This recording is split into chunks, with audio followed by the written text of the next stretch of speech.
കൂട്ടുകാർക്ക് നല്ലൊരു രാത്രി ആശംസിച്ചുകൊണ്ട് മാമ്പഴത്തിന്റെ പുതിയ വീഡിയോയിലേക്ക് സ്വാഗതം. നമുക്ക് നേരെ ആദർശിന്റെ നയനയുടെ നാളത്തെ പ്രമോ വിശേഷത്തിലേക്ക് പോയാലോ. നാളത്തെ പ്രമോ വിശേഷത്തിൽ നമ്മൾ കാണാൻ പോകുന്നത് മൂർത്തി മുത്തശ്ശനെ നോക്കാനായിട്ട് ഡോക്ടർ വരുന്നുണ്ട്. രണ്ടാമത് വീണ്ടും വന്നതിന് ശേഷം മുത്തശ്ശനെ പരിശോധിച്ചൊക്കെ നോക്കിയതിന് ശേഷം കുറച്ച് കാര്യങ്ങളൊക്കെ മുത്തശ്ശനെ കുറിച്ച് പറയുന്നുണ്ട് എല്ലാവരുമായിട്ട്. അതിന്റെ വിശേഷങ്ങളും അതോടൊപ്പം തന്നെ നന്ദുവിനെ കുറിച്ചുള്ള ആ സത്യങ്ങളൊക്കെ ഗോവിന്ദൻ അറിയുവാണ്. അപ്പൊ കനക ഗോവിന്ദന്റെ കാര്യങ്ങളൊക്കെ പറയുവാണ്. അതിന്റെ വിശേഷങ്ങളൊക്കെയാണ് നാളെ നമ്മൾ കാണാൻ പോകുന്നത്. ഇന്നലെ നമ്മൾ കണ്ടു നന്ദു അങ്ങനെ ആത്മഹത്യ ചെയ്യാനായിട്ട് തുടങ്ങുമായിരുന്നു.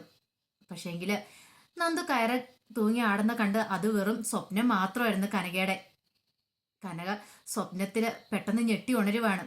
നന്ദുവിനെ കുറിച്ചുള്ള ടെൻഷൻ കാരണം കനകയ്ക്ക് കിടന്നിട്ട് ഉറക്കം പോലും വരുന്നില്ല. അങ്ങനെയൊന്നും മയങ്ങിയ സമയത്താണ് പെട്ടെന്ന് ഈ സ്വപ്നം ഒന്ന് കാണുന്നത്. ഞെട്ടി എഴുന്നേറ്റ് കനക നോക്കി കഴിയുമ്പോഴത്തേനും നന്ദുവിന് ഒരു കുഴപ്പമില്ല. നന്ദു നന്നായിട്ട് കിടന്ന് ഉറങ്ങുന്നുണ്ട്.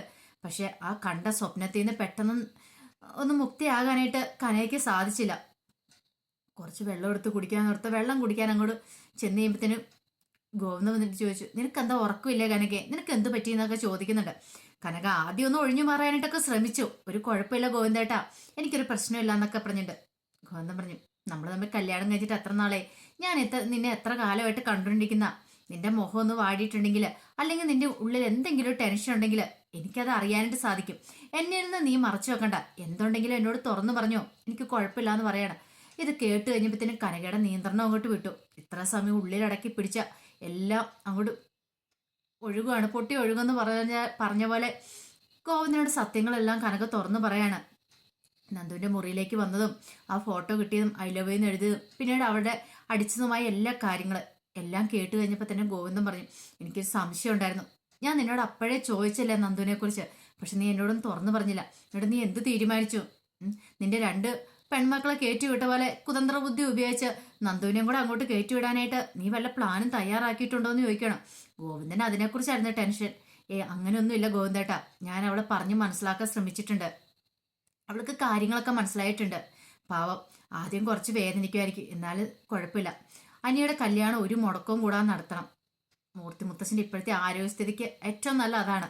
അപ്പം അതൊക്കെ ആ കാര്യങ്ങളെല്ലാം അവളെ എപ്പോഴും ഞാൻ ബോധ്യപ്പെടുത്തിയിട്ടുണ്ട്. പക്ഷെ അവളുടെ സങ്കടം എനിക്കത് കണ്ടുകൊണ്ട് നിൽക്കാൻ പറ്റുന്നില്ല എന്ന് പറയണം. ഇടവക്ക് വന്ന് പറഞ്ഞ് വിഷമിക്കില്ല, നന്ദുവിൻ്റെ കാര്യമല്ലേ, അവൾ പതുക്കെ അത് ഓർക്കം ചെയ്തോളും, നീ അതോർത്ത് ടെൻഷൻ അടിക്കണ്ട. എനിക്ക് ഇപ്പോഴാണ് നിന്നെക്കുറിച്ചൊരു സമാധാനവേദം. ഞാൻ ആപ്പാടെ ഭയന്നു പോയായിരുന്നു ഈ കാര്യം കേട്ട് കഴിഞ്ഞപ്പം. ഇനിയിപ്പം നീ എന്തേലും പ്ലാനുകളൊക്കെ ചെയ്തിട്ട് ഇനിയിപ്പോൾ അനന്തപുരിയിലേക്ക് നന്ദുവിനെ കയറ്റിവിടാനെങ്കിലും തുടങ്ങുമോ, അതൊക്കെ ഓർത്തിട്ട് എനിക്ക് ടെൻഷൻ ഉണ്ടായിരുന്നു. ഇപ്പം എനിക്ക് സമാധാനമായി, നിന്നെക്കുറിച്ച് ഓർത്ത് എനിക്ക് വല്ലാത്ത സമാധാനം തോന്നുന്നുണ്ടെന്ന് പറയണം. പണ്ടത്തെ കനകയാണെങ്കിൽ എന്താ, എല്ലാവരും വഴക്കിട്ടോ അല്ലെങ്കിൽ എന്തെങ്കിലും കുതന്ത്ര ബുദ്ധി ഉപയോഗിച്ച് നന്ദുവിനെ അങ്ങോട്ട് കയറ്റാനേ ശ്രമിക്കുള്ളൂ. പക്ഷെ കനക പഠിച്ചു, തൻ്റെ രണ്ട് പെൺമക്കളെ അങ്ങോട്ട് വിട്ടതിൻ്റെ പേരിൽ ഇപ്പോഴും കിടന്ന് അനുഭവിച്ചുകൊണ്ടിരിക്കുക. ഇനി ഒരാൾക്കൂടി ആ ഒരു ഗതി ഉണ്ടാവരുത്. അതുകൊണ്ടാണ് കനക ഒരിക്കലും നന്ദുവിനെ അങ്ങനെ ജീവിതം കിട്ടില്ല, അല്ലെങ്കിൽ നന്ദു ഒരിക്കലും അങ്ങോട്ട് പോകരുതെന്ന് തീരുമാനിക്കും തന്നെ. ഈ സമയം എന്ന് പറഞ്ഞിട്ടുണ്ടെങ്കിൽ അഭിയാണെങ്കിലോ മുറിയിലേക്ക് പോകാതെ ഹാളിൽ തന്നെ ഇരിക്കുക. ഹാളിൽ ഇരുന്ന് കഴിഞ്ഞിട്ട് ഫോണിനകത്ത് നോക്കിക്കൊണ്ടിരിക്കുക, അവൾ എന്ത് ചെയ്യുവാന്ന്, നവ്യ എന്ത് ചെയ്യുവാന്ന്. അപ്പൊ ക്യാമറ വെച്ചേക്കുന്നതുകൊണ്ട് അവൾ എന്ത് ചെയ്താലും കാര്യങ്ങളെല്ലാം അറിയാൻ പറ്റും. അപ്പൊ നവ്യ ഇങ്ങനെ ഇരിക്കുന്നുണ്ട്. ഇവൾക്ക് തന്നെ ഉറക്കമില്ലേ, നീ അവിടെ ഇരിക്കുക, നിന്റെ ഉറക്കം പോയെന്നുള്ള കാര്യം എനിക്ക് മനസ്സിലായി. ഇപ്പൊ നീ വിചാരിച്ചുകൊണ്ടിരിക്കുന്ന അവനെ കുറിച്ചായിരിക്കും, നീ നിർമ്മലിനെ കുറിച്ചായിരിക്കും. അവന്റെ കയ്യിൽ എങ്ങനെ ഫോട്ടോസ് വന്നെന്റെ, അത് മാത്രല്ല തന്നെ വീണ്ടും അവൻ വിളിച്ച് എന്തിനാന്നോർത്ത്, നിന്റെ ഉറക്കം നഷ്ടപ്പെട്ടെ, നീ അങ്ങനെ ഇരിക്കടി, എന്റെ ഉറക്കം കളഞ്ഞോളല്ലേ നീ എന്നും പറഞ്ഞുകൊണ്ട് ഇങ്ങനെ നോക്കിക്കൊണ്ടിരിക്കുകയാണ്. ഈ സമയത്ത് അങ്ങോട്ട് ജലജ വന്നു.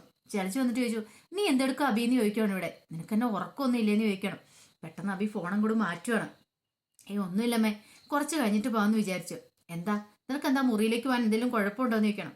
എൻ്റെ അമ്മേ, അങ്ങോട്ട് പോയിട്ടുണ്ടെങ്കിൽ അവളുടെ മുഖം എനിക്ക് കാണേണ്ടി വരും. അവൾ അവിടെ കിടന്ന് ഉറങ്ങട്ടെ എന്ന് ഓർത്തോണ്ട, അവൾ ഉറങ്ങിയിട്ട് ചെല്ലുവാണെങ്കിൽ സമാധാനത്തോടെ ഇരിക്കാലോ എന്നോർത്തോണ്ട ഞാൻ പോകത്തേന്ന് പറയണം. ഇത് കേട്ടപ്പോൾ ജലജി ചോദിച്ചു, ആരാ നിന്റെ സമാധാനം കളഞ്ഞേ?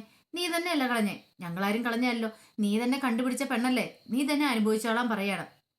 പെട്ടെന്ന് അബി ഓർത്തു, അമ്മയോട് പറയണോ കാര്യങ്ങൾ, വേണ്ട, പോയി കിടന്ന് ഉറങ്ങാൻ പറഞ്ഞിട്ട് നേരെ ജലജി അങ്ങോട്ട് പോവാണ്.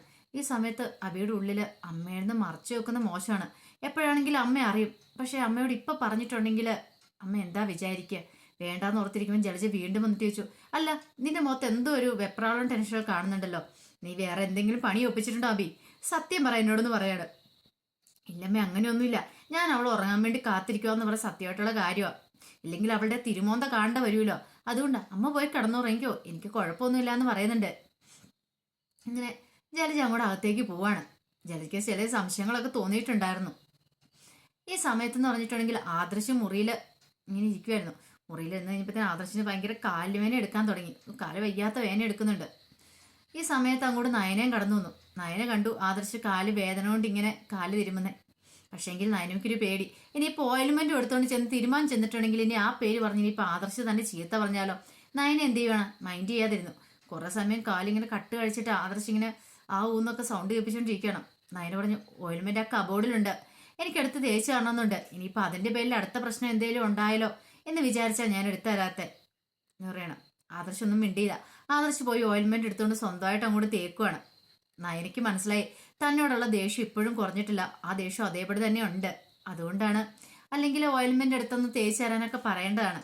പക്ഷെ നയന മൈൻഡ് ചെയ്തില്ല. താനല്ലേ ഇവിടെ തെറ്റുകാരി, അതുകൊണ്ട് താൻ ഭൂമിയോട് ക്ഷമിക്കാന്നുള്ള ഒരു പോളിസിയായിരുന്നു നയന സ്വീകരിച്ചിരുന്നത്. നയന ഒന്നും മിണ്ടാതെ നയനയുടെ ജോലി തുടർന്നുകൊണ്ടിരുന്നു. പിന്നീട് കാണിക്കുന്നത് പിറ്റേ ദിവസം ആയി കഴിയുമ്പോഴത്തേനും ആദർശിന്റെ ഫോണിലേക്ക് കോള് വരുവാണ്. നോക്കിക്കഴിഞ്ഞപ്പോൾ ഡോക്ടറാ. അല്ല, ഡോക്ടറിനെ തന്നെ വിളിക്കണേന്ന് ഓർത്തോണ്ട് ആദർശ് കോൾ എടുക്കുക. ഡോക്ടർ പറഞ്ഞു, ഞാൻ അങ്ങോട്ട് വന്നുകൊണ്ടിരിക്കുക എന്ന് പറയാണ്. ഇത് കേട്ടപ്പോഴത്തേനും ആദർശിന് മനസ്സിലായി മുത്തശ്ശനെ നോക്കാനായിട്ട് ഡോക്ടർ വരുന്നുണ്ട്. അപ്പോൾ ഇതിന് മുമ്പ് വന്നപ്പം കുറച്ച് ടെസ്റ്റുകളൊക്കെ കുറിച്ച് കൊടുത്തിട്ടുണ്ടായിരുന്നു, അതൊക്കെ ചെയ്യാൻ പറഞ്ഞിട്ട്. അങ്ങനെ ആ ടെസ്റ്റുകളൊക്കെ ചെയ്തിട്ടുണ്ടായിരുന്നു. അങ്ങനെ ഡോക്ടർ വന്നതിന് ശേഷം എല്ലാവരും ഹാളിൽ ഹാജരായി. അപ്പോൾ ഡോക്ടർ മുത്തശ്ശനെ കുറിച്ച് കണ്ടീഷനെ കുറിച്ചെല്ലാം പറഞ്ഞു. ടെസ്റ്റുകളെല്ലാം നോക്കിയിട്ട് ആ കുഴപ്പമില്ല, കഴിഞ്ഞ ആഴ്ചത്തേക്കാൾ നല്ല ബെറ്റർ ആയിട്ടുണ്ട്, ഇതുപോലെ തന്നെ മുന്നോട്ട് പോയാൽ മതി. ഞാൻ പറഞ്ഞ കാര്യങ്ങളൊക്കെ ഓർമ്മയുണ്ടല്ലോ, മെഡിസിൻസ് ഒക്കെ കൃത്യസമയത്ത് തന്നെ കഴിക്കണം, മനസ്സിനധികം ടെൻഷനൊന്നും പാടില്ല. അങ്ങനെയൊക്കെ പറഞ്ഞ് മുത്തശ്ശനെ ആശ്വസിപ്പിക്കുന്നുണ്ട്. പിന്നീട് അവരങ്ങോട്ട് മുറിയിലേക്ക് കയറി പോവാ. ആ സമയത്ത് ഡോക്ടർ എല്ലാവരോടും ഒരു കാര്യം പറഞ്ഞു. ഞാൻ ഇപ്പം പറഞ്ഞ കാര്യങ്ങൾ ഡോക്ടർക്ക് നിൽക്കാത്ത കാര്യങ്ങളാണ്, അത് രോഗിയൊന്നും ബെറ്റർ ആവാൻ വേണ്ടി പറഞ്ഞു മാത്രമാണ്. പക്ഷേ കഴിഞ്ഞ പ്രാവശ്യം കണ്ട പോലെ തന്നെയാണ് മൂർത്തി മുത്തശ്ശൻ്റെ അവസ്ഥ. ഇപ്പോഴും അദ്ദേഹത്തിന് ബെറ്റർ ഒന്നും ആയിട്ടില്ല. അതിൽ നിന്ന് എനിക്ക് ഒരു കാര്യം മനസ്സിലായി, ഇവിടെ പുതിയതായിട്ടൊന്നും സംഭവിച്ചില്ല. കാരണം അദ്ദേഹത്തിന്റെ മനസ്സിന് എന്തോ അലട്ടുന്ന ഒരു പ്രശ്നമുണ്ട്. അതുകൊണ്ടാണ് മനസ്സിന് സന്തോഷം കൊടുക്കണമെന്ന് ഞാൻ പറഞ്ഞാണ്. അങ്ങനെ അദ്ദേഹത്തിന് മനസ്സ് സന്തോഷമായിരുന്നെങ്കിൽ ഇപ്പൊ ഈ ഒരു റിസൾട്ട് അല്ല കിട്ടേണ്ടത്. അദ്ദേഹത്തിന്റെ അവസ്ഥ മോശമായിക്കൊണ്ടിരിക്കുക. അതുകൊണ്ട് അദ്ദേഹം ബെറ്റർ ആവണമെങ്കിൽ നിങ്ങളെല്ലാവരും ഒരുമിച്ച് ചേർന്നിട്ടേ കാര്യമുള്ളൂ. അല്ലാതെ ഞാൻ മാത്രം നോക്കിയിട്ട് കാര്യമില്ല. ഞാൻ കുറെ മെഡിസിൻസ് കൊടുത്താലൊന്നും അദ്ദേഹത്തിന്റെ അസുഖം പെട്ടെന്ന് റിക്കവർ ആയെന്ന് തോന്നുന്നില്ല. അതുകൊണ്ട് നിങ്ങളെല്ലാവരും മാക്സിമം അദ്ദേഹത്തിന് സന്തോഷം കൊടുക്കണം. അദ്ദേഹത്തിന് ഉള്ളിൽ എന്തോ ടെൻഷൻ ഉണ്ടെന്ന് എനിക്ക് അദ്ദേഹത്തോടുള്ള സംസാരത്തിൽ നിന്ന് മനസ്സിലായി. അപ്പം അതെന്താണെന്ന് കണ്ടുപിടിച്ച് നിങ്ങൾ വേണം അതിനുള്ള മരുന്ന് കൊടുക്കാനായിട്ട്. അല്ലാതെ ഒരു ഡോക്ടർ എന്ന നിലയിൽ എന്നെ കൊണ്ട് ചെയ്യുന്നതിന് ഒരു പരിധിയൊക്കെ ഉണ്ടെന്ന് പറയാണ്. ഇത് കേട്ട് കഴിഞ്ഞപ്പോൾ തന്നെ ആദർശമുണ്ട്, ഡോക്ടർ ഞങ്ങൾ നോക്കിക്കോളാം, നോക്കാമെന്ന് പറഞ്ഞിട്ട് കാര്യമില്ല. എത്ര നാള് നിങ്ങളുടെ മുത്തശ്ശൻ ജീവിച്ചിരിക്കണം നിങ്ങൾ തന്നെ തീരുമാനിക്കണമെന്ന് പറയാണ്. എനിക്കൊരു പരിധി ഉണ്ടെന്ന് പറയാണ്. അങ്ങനെ ഡോക്ടർ പിന്നീട് ചെയ്യേണ്ട കാര്യങ്ങളൊക്കെ പറഞ്ഞു കൊടുത്തിട്ട് അങ്ങോട്ട് പോവാണ്.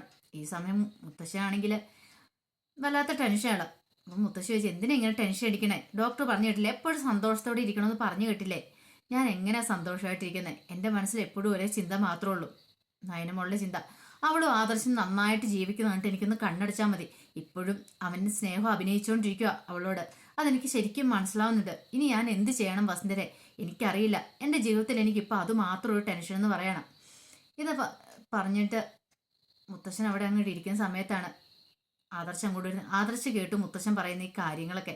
ആദർശിന് മനസ്സിലായി ഇനിയിപ്പം നയനെ സ്നേഹിച്ചില്ലെങ്കിൽ കാര്യങ്ങളൊന്നും മുന്നോട്ട് പോവില്ല. മുത്തശ്ശൻ്റെ ഉള്ളിൽ ഏറ്റവും വലിയ ടെൻഷൻ അതാണ്. ഇനിയിപ്പോൾ എന്ത് ചെയ്യുമെന്ന് ഓർത്ത് ആദർശ് അങ്ങനെ നിൽക്കുകയാണ്. അപ്പോൾ അതിൻ്റെ വിശേഷങ്ങളൊക്കെയാണ് നാളെ നമ്മൾ കാണാൻ പോകുന്നത്. ആ വിശേഷങ്ങൾക്കായി നമുക്ക് എല്ലാവർക്കും കാത്തിരിക്കാം കേട്ടോ. ആദ്യമായിട്ട് കാണുന്നവരാണെങ്കിൽ ചാനൽ ഇഷ്ടപ്പെട്ട സബ്സ്ക്രൈബ് ചെയ്യാൻ മറക്കരുതേ. അതോടൊപ്പം തന്നെ കണ്ടുകൊണ്ടിരിക്കുന്ന എല്ലാവരുടെ സപ്പോർട്ടിലേക്കും തുടർന്നും പ്രതീക്ഷയുണ്ട്. എല്ലാവർക്കും ഒരിക്കൽ കൂടി നല്ലൊരു രാത്രി ആശംസിച്ചുകൊണ്ട് നിർത്തുന്നു. നന്ദി.